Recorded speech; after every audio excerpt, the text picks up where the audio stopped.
ওই ঘন্টু, আজকে একটা স্যার আসবে বলছিল না? হ্যাঁ আসবে বলছিল তো, কে জানে তা চলেইছে মরেছে নাকি দেখ। ওই স্যারের নামে ওরকম বলতে আছে? তুই আর ভদ্রতা দেখাসনি তো, তুই আমাদের সঙ্গে মিশে মিশে কোথাও অভদ্র হবি তা না করে ভদ্রতা দেখাচ্ছি। আর ঝগড়া করিস না, টাংলা স্যার চলে এসেছে, চুপ কর। Good morning sir. স্যার রে তোদের উঠে দাঁড়াতে গুড মর্নিং করতে অসুবিধা হয়? পায়ে কি সব বাদ পড়ে গেছে?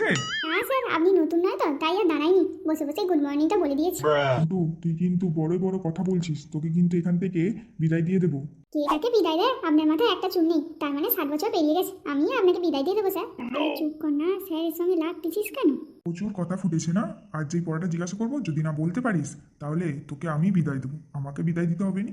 আর আমি যদি বলতে পারি স্যার, তাহলে কিন্তু আপনার 7 বছর না হলে আপনাকে বিদায় হতে হবে এই স্কুল থেকে। ঠিক আছে, বিদায় কে কাকে দেয় আমিও দেখবো। একজন আসছে, সে তোদেরকে প্রশ্ন জিজ্ঞাসা করবে, উত্তর দিবি। বেশি তো ঘন্টুকে প্রশ্ন করবে।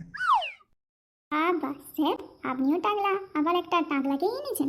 এই যে ঘন্টু, আমি শুনেছি তোমার প্রচুর বড় বড় কথা, তোমাকেই আজ আমি প্রশ্ন জিজ্ঞাসা করব।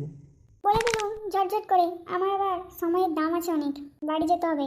বলো তো ঘন্টু, গ্রাম ও শহরের পার্থক্য? এটা আবার কোশ্চেন হলো নাকি? এক্ষুনি টপটাপ উত্তর দিয়ে দেবো। কত মার্কের বলুন আগে। 5 মার্কের। ঠিক আছে বলছি, দাঁড়িয়ে বলবো না বসে বসেই বলবো?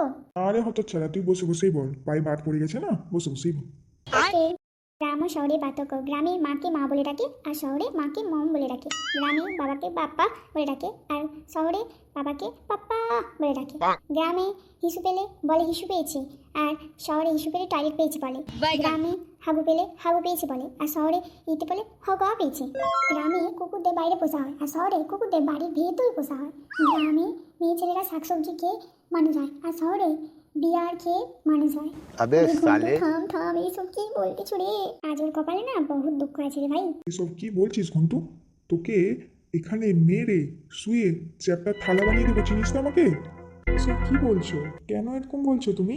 স্যার, ঘন্টুকে টিসি দেওয়ার ব্যবস্থা করুন, ওকে এই স্কুলে একদম রাখা যাবে না। হ্যাঁ টিসি দেবেন তো? সবাইকেই আমি এখানে টিসি দেবো, আমার বন্ধুদেরও টিসি নিয়ে নেবো আর আপনার দুজনকে টাকলা দে তোমাদেরও টিসি দেওয়ার ব্যবস্থা করছি আমি। এসব কি বলছিস ঘন্টু তুই? হেড স্যারকে ডাকবো আর আপনাদের নামে কুকীর্তি ছড়াবো।